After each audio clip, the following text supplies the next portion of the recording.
不知道你最近有没有发现，去超市买进口红酒，在咖啡店点一杯来自哥伦比亚的手冲，或是刷机票准备飞一趟日本，价格好像突然变便宜了。可别以为这是错觉，就在短短一天内，新台币对美元单日暴涨3%，创下2002年以来最猛烈的升值纪录。外汇市场瞬间爆出22.5亿美元的巨量成交，外资更像是接到指令一般，一口气涌入台股，单日买超387亿，把加权指数直接拉高550点，仿佛台股要重演1980年那场狂潮。表面上看，这似乎是经济强劲，资金看好台湾的好事，但背后真的如此单纯吗？是谁导演了这场史诗级的汇率风暴？为什么一向最怕台币大幅波动的央行，这一次却罕见保持沉默？更让人担心的是，这股二钱背后会不会隐藏着一场巨大的风险与代价？今天我们就来抽丝剥茧，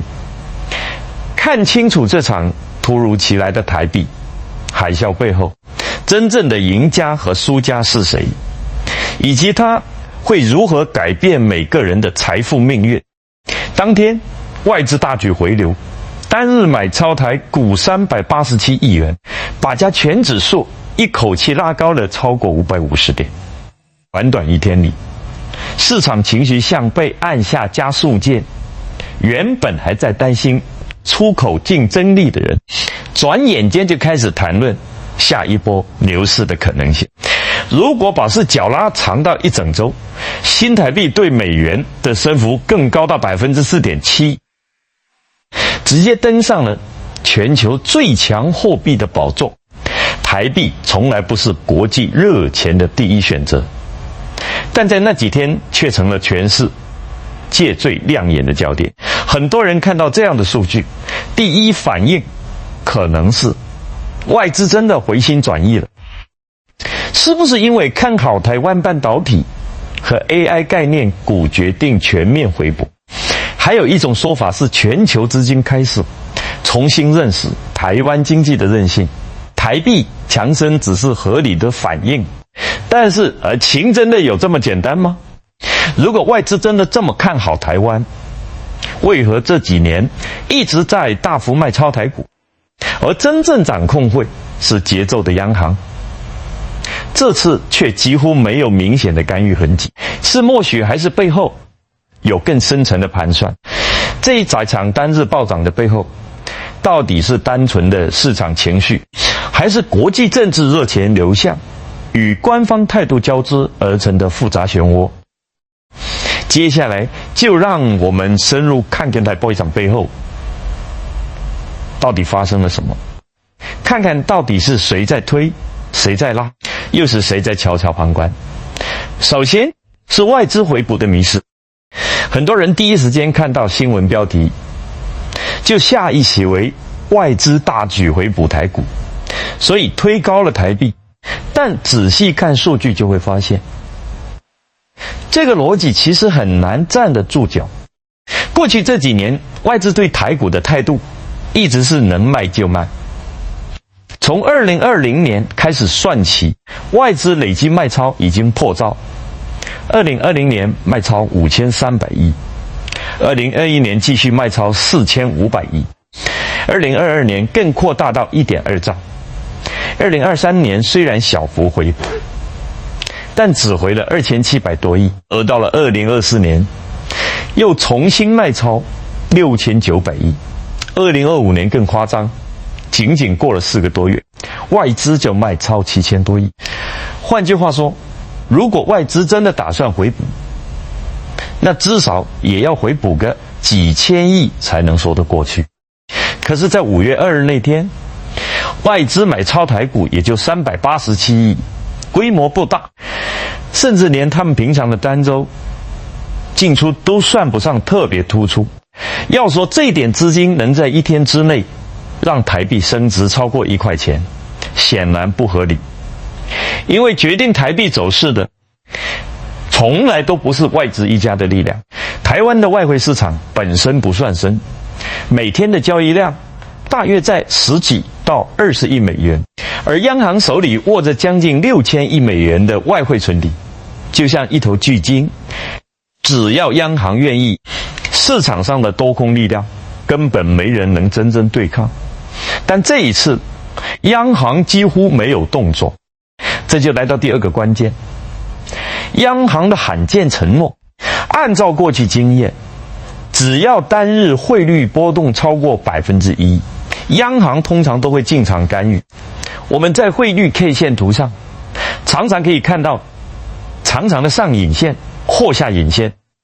那是央行买进或卖出美元的痕迹。但在5月2日那天，央行几乎没有留下任何痕迹，好像集体放假了。这种态度，市场解读成了2种可能，一种是默许，另一种是发出无声的信号。出口商最怕的就是台币快速升值，因为他们的收款还没到手，台币就先升值，等于账面马上出现汇兑损失。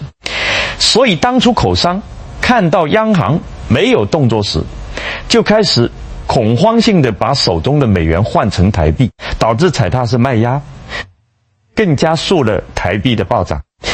从结果来看，这并不是一个正常的市场节奏，更像是一场被放大的情绪反应。接着是第3个耐人寻味得点，台美经贸谈判的时间点。行政院公布的新闻稿显示，台美双方在美东时间5月1日就完成了首轮关税磋商。但奇怪的是，这个消息却等到周六晚上，也就是收盘后才正式对外发布。要知道，通常这类会谈如果有重大进展，会希望第一时间就对外公告，以稳定或引导市场预期。但这一次却拖延了1天多才公布，难免让人怀疑是不想让外界把台币暴涨直接和谈判结果联想起来，还是说这其实就是一种对美方的让步讯号。更微妙的是，现在距离美国总统大选只剩不到半年，特朗普声势不断升温，而他的核心经济主张之一就是对亚洲主要贸易伙伴国货币升值施压，试图说小美国贸易逆差，吸引制造业回流。在这样的国际背景下，台币的升值更像是一种政治经济合成的产物，而不只是单纯的市场波动。第4个原因是多重因素同时发生的共振效应。比如说，全球寿险业这2年正面临大规模的储蓄险解约潮，尤其是台湾的寿险公司，这些公司过去把大量保费投入海外美元资产，如美债、欧债，但当利率快速上升，保单被解约，他们就必须快速变现资产，汇回新台币来应付解约金或重设避险部位。当大量寿险公司同时卖出美元资产买回台币，会瞬间放大汇率的波动。这不只会是本身的力量，而是金融体系结构性动作的反应，再加上美国今年的金融政策趋向收紧，利率虽然暂时不再上升，但资金开始更倾向寻找亚洲区内稳定、信用评极高的市场，而台湾刚好就是这样的目标。换句话说，台币的暴涨背后是几股力量的叠加，这就像是一个复杂的骨牌效应。当这几张骨牌几乎同时倒下，就成了我们在5月2日那天看到的台币单日暴升 3%， 台股一天大涨550点的史诗级行情。但真正要问的是，这种短期的繁荣能不能持续，还是只是泡沫的开始？央行真的能一直袖手旁观吗？外资会不会回头再次卖超？而这些问题将决定台湾下一步的金融与经济走向。这就是台币暴涨背后的故事。它不只是汇率数字的变化，更是整个台湾金融产业与国际博弈交织的缩影。接下来我们要谈谈类似1980年代那场资产泡沫的情况会不会重演，以及它对我们每个人的生活、房价和投资究竟意味着什么。在台湾经济史上，1980年代末发生过一件既近乎传奇又带有警示意味的事。当时美国对亚洲主要出口国存在巨大贸易逆差，于是向这些国家施加了不小的压力，要求日元、韩元和新台币等亚洲货币升值。结果新台币在短短几年内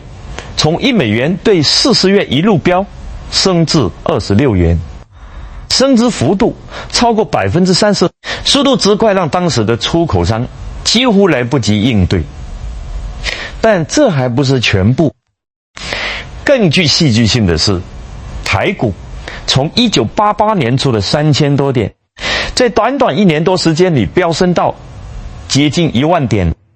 涨幅达3倍，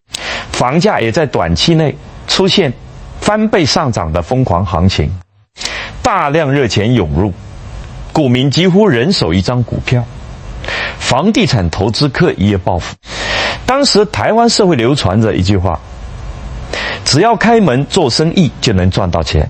经济表面的热度让人们觉得台币升值是好事，是国力强盛的象征。然而历史往往会给出沉重的代价。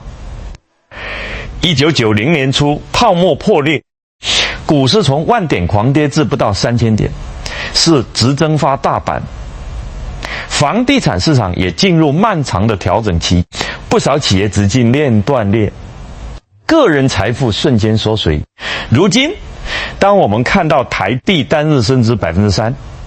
热钱瞬间涌入，台股短期冲高，指数看四繁荣时，竟要问我们是不是在重蹈当年的覆辙？如今的背景与当年有着诸多相似之处。首先，台湾同样面临庞大的超额储蓄。过去几年，由于疫情后出口旺盛，本地消费受抑制，台湾的超额储蓄金额从疫情前的约 2.2 兆新台币飙升至现在的超过 4.2 兆，超额储蓄率也升至 16% 以上。这笔巨额由只找不到合适的投资出口，很容易在台股和房地产市场兴风作浪。其次，美国同样希望通过让亚洲货币升值来缩小对美贸易逆差。无论是过去的广场协议，还是如今特朗普提到的关税战，核心目标是始终未变让亚洲出口国付出代价。最后还有热钱效应，只叫市场认为台币会继续升值，就会吸引短期资金大举兑换新台币。无论是买股票还是单纯把钱放在台币账户赚取利差，短期内这股力量都能将股市和房价再度推高，看似又是一场财富盛宴。可否认，台币升值确实有其好处，最直接的就是出国消费力增强。无论是去日本旅游，到欧美留学，还是购买进口车、进口红酒，都变得更便宜了。对于许多计划留学或有长期海外消费需求的人来说，这无疑是实实在在的利好。再者，进口企业的成本会降低，能源、原材料、精密设备、农产品等很多都需要进口。台币升值可以抵消部分国际价格上涨的冲击，让消费者在超市买到的进口食品、电器等价格更加平稳。还有一个好处是短期资产价格上涨带的财富效应。台股在热钱的加持下更容易上涨，房地产价格也会被推高。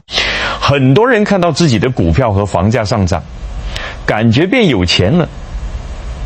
这也会带动消费意愿，刺激经济短期增长。但潜藏的危机往往更为关键。问题在于，如果台币升值过快，以出口为导向的台湾经济将直接受损。台湾很多企业并不像台积电那样拥有全球议价能力，尤其是中小型出口厂商，利润本就微薄。当台币大幅升值时，出口商品换回的新台币金额会立刻减少，毛利瞬间被侵蚀，结单变得困难，价格竞争力下降，出口可能会放缓。第二个大风险来自金融体系内部，尤其是寿险业和大型金控公司。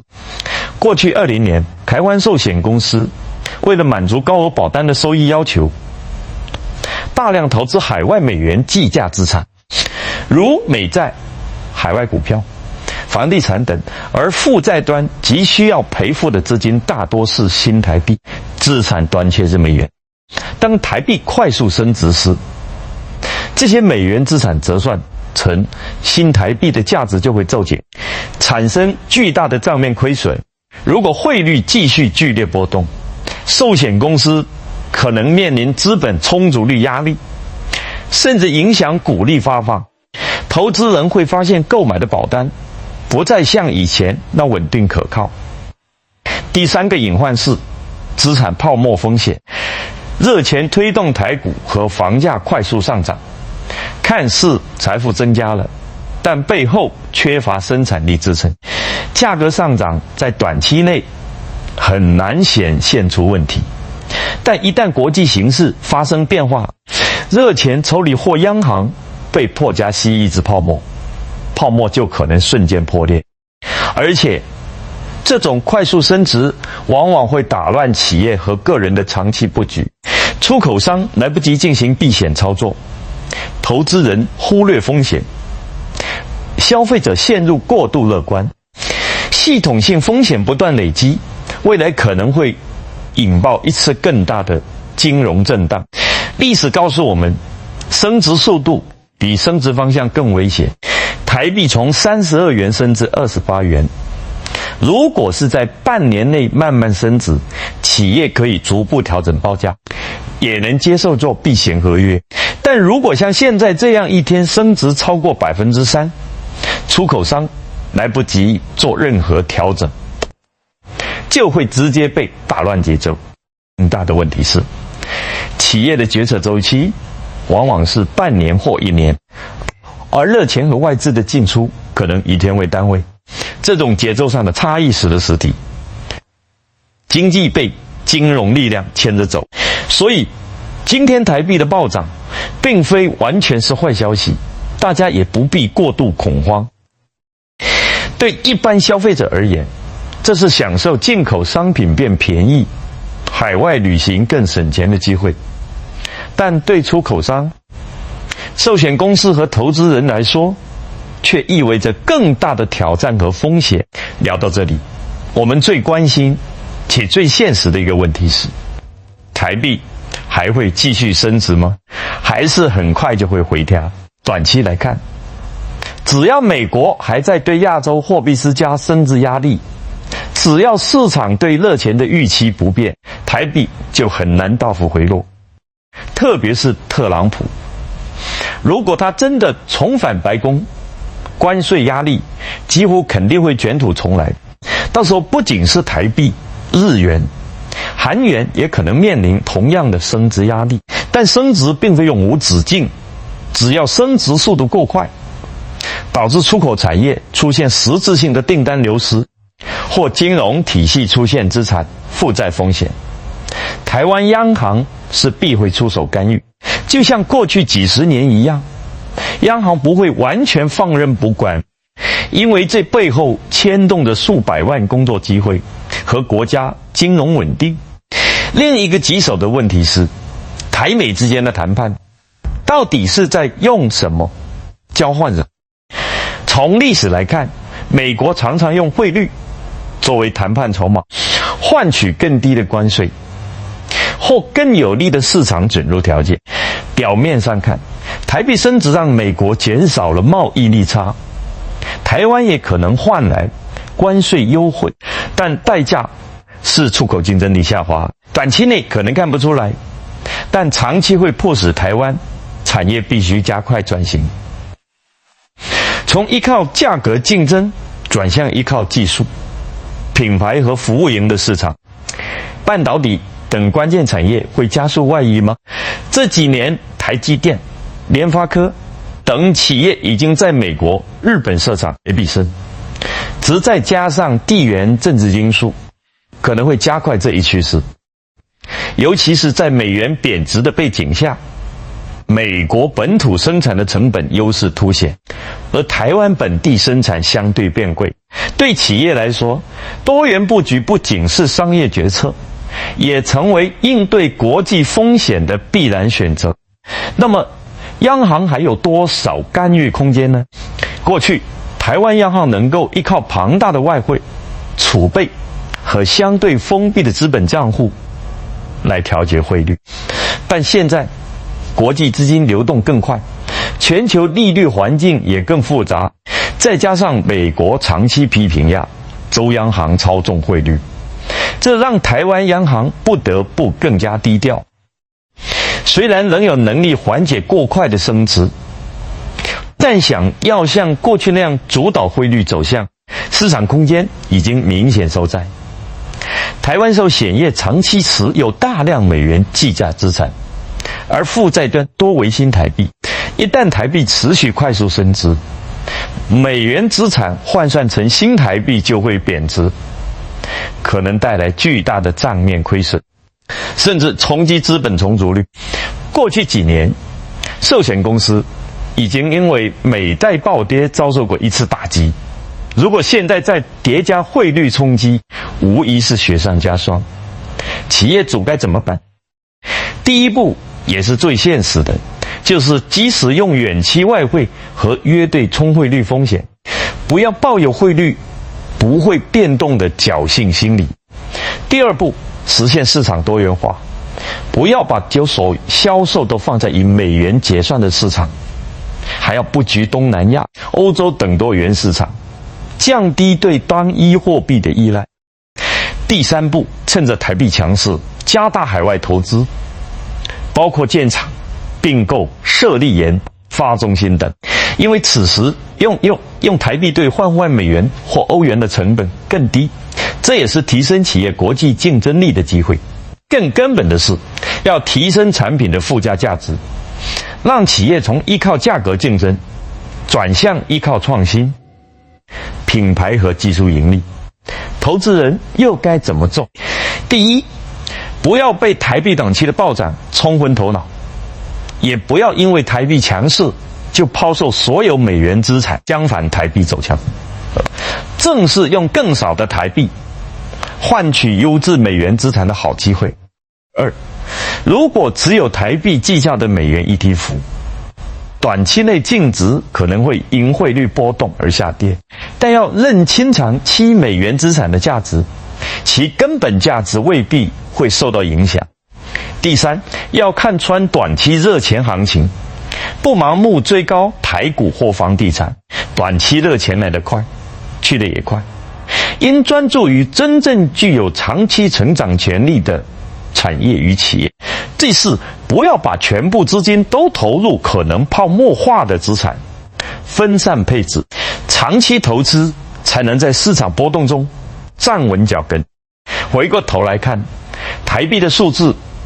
再漂亮也只是一串符号，它本身并不能定义一个地区的真正实力，决定未来的始终是我们能否持续推动产业升级，是否拥有一个稳健而透明的金融体系，以及在危机中能否不崩溃，并迅速调整方向的社会韧性。升值永远是一把双刃剑，它带来热钱，推高资产价格，让短期经济看似繁荣，但同时也可能压垮出口产业，让金融体系面临更大压力，使原本就不平衡的结构矛盾进一步放大。台湾正处于国际博弈与内部结构调整的交汇点，一边是特朗普式的关税与汇率压力，一边是国内超额储蓄、热钱涌入和产业转型的巨大考验。真正的强大，从来不是依靠外资一时的青睐，也不是依赖短期的汇率表面繁荣，而是能否不断创新，能否用长期的战略思维抵御短期的风浪。资本市场永远有自己的节奏，谁能看透资本背后的本质，谁就能笑到最后。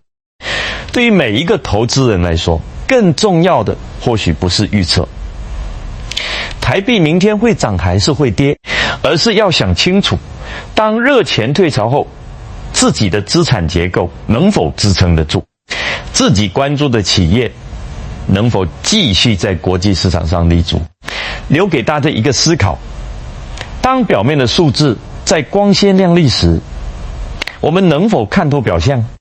洞察背后那场设及国际之需，产业链和金融体系的深层变革。只有看得更深更远，才能真正抓住机会，不被市场的风浪所裹挟。